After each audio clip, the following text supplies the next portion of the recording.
दोस्तों ये कहानी उस समय की है जब दुनिया खत्म होने के कगार पर थी और लगभग सभी इंसानों का दुनिया से सफाया हो चुका था। लेकिन वहीं दूसरी तरफ दो भाई बहन जैसे तैसे जिंदा बच गए थे और अपने लिए शरण ढूंढ रहे थे। तो कहानी शुरू होती है मैक्सिको शहर से जो लगभग तबाह हो चुका है। वहीं पर हम एक आदमी डैनी को देखते हैं जो कि बहुत सारे कार्डबोर्ड्स उठाकर अपने घर की तरफ जा रहा था। वहां पहुंचकर वो बहुत सारे सड़े हुए ब्रेड्स को उठाता है और उन्हें कंटेनर में डाल देता है। आगे वो उनमें पानी डालता है और उन्हें मिक्स करने लगता है। ये सब होने के बाद वो उस कंटेनर के ऊपर टेप लगाकर उसे बंद कर देता है। इसके बाद वो एक टेबल को तोड़ता है और उसकी लकड़ी से उस कंटेनर के नीचे आग जला देता है। थोड़ी देर बाद वो उसे चेक करता है कि जो वो बनाना चाहता है वो बन भी रहा है या नहीं। दरअसल वो यहाँ पर शराब बना रहा था। आगे हम देखते हैं कि उसके घर में एक छोटी सी गुफा है जहाँ से वो चीजों को एक्सचेंज करता था। वो उसमें शराब की एक बोतल डालता था और दूसरी तरफ से उसे अंडे की एक ट्रे मिलती थी। आगे डैनी अपनी बनाई हुई शराब को पीता है और दिन भर बस यूं ही पड़ा रहता है। थोड़ी देर बाद उसे पता नहीं क्या होता है, वो वहाँ पर पड़े हुए एक ढोल को बजाता है और जोर जोर से चिल्लाने लगता है। हम देखते हैं कि डैनी की दिमागी हालत सही नहीं थी, इसलिए वो दिन भर बस यही काम करता रहता था। थोड़ी देर बाद उसके घर के अंदर दो बच्चे आते हैं जिसमें एक लड़का और लड़की थे। लड़के का नाम जॉन था और लड़की का नाम लूसी। ये दोनों भाई बहन थे और अपने लिए शरण ढूंढ रहे थे। दरअसल बाहर भटकते हुए इन्हें अंदर से कुछ आवाजें आ रही थी तो ये अंदर देखने चले आए। फिर अंदर आते ही इन्हें डैनी वहाँ पर बेहोश पड़ा हुआ मिलता है। अब एक इंसान को देखकर ये दोनों खुश हो जाते हैं और उसे उठाने की कोशिश करते हैं, लेकिन इनकी काफी कोशिशों के बाद भी डैनी होश में नहीं आता।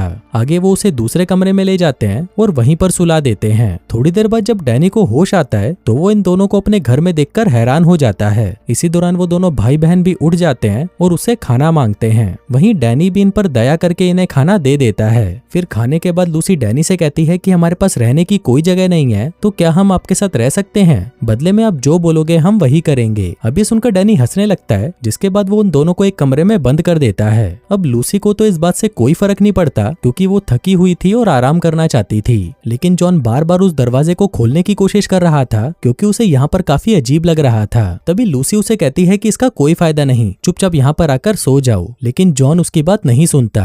फिर रात होते ही डैनी इनके कमरे में आता है और जोर जोर से ढोल बजाने लगता है। फिर जब उन दोनों की नींद खुल जाती है तो डैनी उनको पहनने के लिए दूसरे कपड़े देता है और कहता है कि जल्दी से तैयार हो जाओ, आज तुमको बहुत काम करना है। आगे वो उन्हें अपने घर के तहखाने में ले जाता है और कहता है कि हमें यहाँ पर एक गुफा बनानी है। जिसके बाद वो दोनों वैसा ही करते हैं जैसा डैनी उन्हें करने को कहता है। इसी दौरान बीच बीच में डैनी कुछ पी रहा था और जॉन उसे ऐसा करते हुए देख रहा था। फिर जाने से पहले डैनी जॉन को धमकी देता है और कहता है कि चाहे कुछ भी हो जाए लेकिन मेरे कमरे से दूर रहना। जिसके बाद वो उन दोनों के लिए अंडे बनाता है। जॉन पूछता है कि तुम क्यों नहीं खा रहे? डैनी कहता है कि मैं इतनी जल्दी नहीं खाता और मैं ये सब चीजें भी नहीं खाता। लूसी कहती है कि फिर तुम इन अंडों का करते क्या हो? डैनी कहता है कि मैं इससे बिजनेस करता हूँ। लूसी पूछती है कि और कौन कौन से बिजनेस करते हो तुम? अब ये सुनते ही डैनी भड़क जाता है और कहता है कि तुम्हें ये सब जानने की कोई जरूरत नहीं। थोड़ी देर बाद जब जॉन वहाँ से चला जाता है तो लूसी डैनी से पूछती है कि तुम हमेशा से ही यहाँ पर अकेले रहते हो? डैनी कहता है कि मैं समझ गया तुम किसकी बात कर रही हो, मुझे किसी लड़की की कोई जरूरत नहीं। मैं जानता हूँ कि मुझे अपनी जिंदगी के मजे कैसे लेने हैं। मैं अपने दिमाग की शक्तियों का इस्तेमाल करके कुछ भी कर सकता हूँ और इसी से ही मैं मजे भी लेता हूँ। जो कहकर वो पागलों की तरह नाचने लगता है।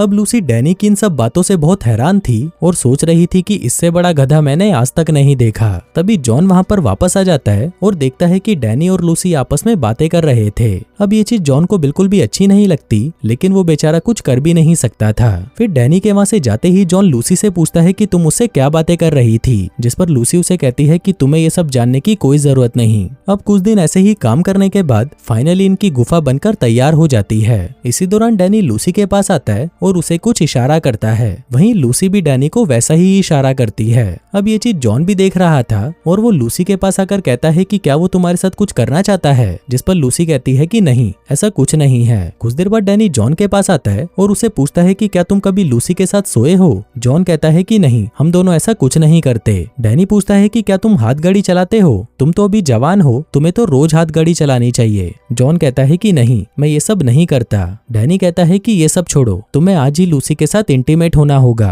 अब ये सब बातें सुनकर जॉन का दिमाग खराब हो जाता है और वो लूसी के पास जाकर कहता है कि हमें यहाँ से चलना चाहिए। लेकिन लूसी उसकी बात नहीं सुनती और उसे इग्नोर कर देती है। अब सीन यहाँ से शिफ्ट होता है और हम जॉन को देखते हैं जो कि आधी रात को डैनी के कमरे में जाने की कोशिश कर रहा था, लेकिन डैनी अभी भी जगा हुआ था, जिसको देखकर जॉन घबरा जाता है और वहां से चला जाता है। अगली सुबह डैनी उन दोनों के लिए मीट मंगवाता है, लेकिन जॉन मीट को खाने से मना कर देता है, कहता है कि मैं शाकाहारी हूँ। अब ये बात सुनते ही डैनी भड़क जाता है। वो जॉन का गला पकड़ लेता है और कहता है कि तुम्हें इसे खाना ही पड़ेगा। इसी दौरान जब लूसी का दम घुटने लगता है तो डैनी कहता है कि मैंने तुम्हारी बहन के खाने में जहर मिला दिया था और अगर तुम इसे बचाना चाहते हो तो तुम्हें इस मीट को खाना पड़ेगा। अब बेचारे जॉन के पास कोई रास्ता नहीं था, इसलिए वो चुपचाप उस मीट को खा जाता है। आगे डैनी लूसी को अपने कमरे में लेके जाता है और कुछ दवाइयां पिलाकर उसे फिर से नॉर्मल कर देता है। फिर उसी रात हम देखते हैं कि डैनी फिर से पागल होने लगा था। उसे अजीब अजीब चीजें दिखाई दे रही थी, जैसे कि चारों तरफ जहरीली गैस फैली हुई है और इसी की वजह से सारे इंसान मर चुके हैं। तभी अचानक वो नाचने लगता है और थोड़ी देर बाद वो वहीं पर लेटकर रोने लग जाता है। वो अपने परिवार को याद करता है जिनके साथ वो खुशी से रहता था। तभी अचानक उसे लगने लगता है कि लूसी उसकी माँ है, तो वो लूसी के पास जाकर कहता है कि चलो मेरे साथ गुफा में चलो, हम दोनों वहां पर अपना नया घर बनाएंगे। जो कहकर वो लूसी को उठाकर बेसमेंट में ले आता है। वहीं पर जॉन भी बैठा हुआ था, तो डैनी जॉन के पास आता है और उसे कहता है कि तुम्हें अभी लूसी के साथ इंटीमेट होना होगा। जॉन कहता है कि मैं ऐसा कुछ नहीं करूंगा। डैनी कहता है कि अगर तुम नहीं करोगे तो मुझे इसके साथ करना पड़ेगा। अब जॉन के पास और कोई रास्ता नहीं था, इसलिए वो मजबूरी में लूसी के साथ इंटीमेट हो जाता है। वहीं जॉन उन दोनों को देखकर मजे ले रहा था, पर तभी अचानक उसे दिल का दौरा पड़ता है और वो वहीं पर मारा जाता है। अब ये देखकर वो दोनों भाई बहन उसे उठाकर ऊपर ले आते हैं और उसे कमरे में बंद कर देते हैं। आगे जॉन उस गुफा के पास जाता है जहाँ से डैनी खाना मंगवाया करता था, लेकिन बहुत कोशिशों के बाद भी उसे वहाँ से खाने के लिए कुछ नहीं मिलता।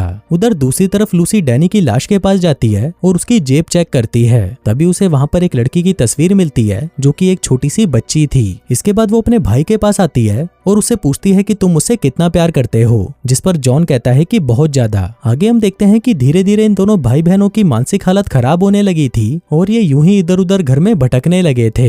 दूसरी तरफ हम उसी तस्वीर वाली छोटी बच्ची को देखते हैं जो कि डैनी के पास आकर उसके कान में कुछ कहती है और तभी अचानक उसकी लाश वहां से गायब हो जाती है। आगे वहां पर लूसी आती है और देखती है कि डैनी वहां पर नहीं होता। वो भागते हुए नीचे आती है और ये बात जॉन को बताने लगती है, पर तभी वो देखते हैं कि नीचे बहुत तेज तूफान आ रहा है। ये तूफान धीरे धीरे बढ़ता जाता है और तभी अचानक उस तूफान में से डैनी निकलता है जो कि पहले से जवान दिख रहा था। अब डैनी को देखकर लूसी तो बहुत खुश होती है, लेकिन जॉन ये देखकर हैरान था कि आखिर डैनी वापस जिंदा कैसे हो गया। इसी दौरान उस गुफा में एक जासूस आता है और जॉन को गोली मार देता है, पर तभी डैनी उसे पकड़ लेता है और लूसी और डैनी मिलकर उसे मार डालते हैं। अब अपने भाई को मरा हुआ देखकर लूसी बहुत दुखी हो जाती है, पर तभी डैनी उसे कहता है कि चिंता मत करो। जिसके बाद वो एक दवाई निकालकर उसे जैसे ही जॉन के जख्म पर लगाता है, जॉन वापस जिंदा हो जाता है। इसके बाद डैनी वहाँ पर डांस करने लगता है, जिसको देखकर लूसी भी उसके साथ डांस करती है। आगे डैनी उस मरे हुए जासूस का खून और उसके शरीर के अंगों को एक कंटेनर में डालता है और उसे बंद करके गुफा के साइड में रख देता है। थोड़ी देर बाद लूसी वहाँ पर एक लड़की को लेकर आती है और वहीं पर उसके साथ इंटीमेट होने लगती है। तभी वहाँ पर डैनी भी आ जाता है और वो भी इस कार्यक्रम में शामिल हो जाता है। तभी लूसी की नजर एक आदमी पर पड़ती है जो कि बहुत ही अजीब तरीके से उसे देख रहा था। अब उस आदमी को देखकर लूसी डर जाती है और जोर जोर से चिल्लाने लगती है। तभी डैनी वहाँ पर इतने सारे लोगों को देखकर बहुत खुश हो जाता है और कहता है कि तुम सभी मेरा खून पियो और मेरे अंदर समा जाओ, क्योंकि तुम्हारे इस जीवन का कोई महत्व नहीं। जो कहकर वो नाचने लगता है। अब उसको देखकर बाकी लोग भी उसके साथ नाचने लगते हैं और सीन यहाँ से कुछ देर आगे शिफ्ट होता है। यहाँ पर हम एक आदमी को देखते हैं जो कि उस गुफा से बाहर निकलता है और देखता है कि शहर में तो सब कुछ नॉर्मल है, ना तो ये दुनिया खत्म हुई है और ना ही यहाँ से लोग गायब हुए हैं। दरअसल ये आदमी फिल्म का डायरेक्टर है और ये सारी बातें उसके दिमाग में चल रही थीं। और दोस्तों यहीं पर ये कहानी खत्म हो जाती है।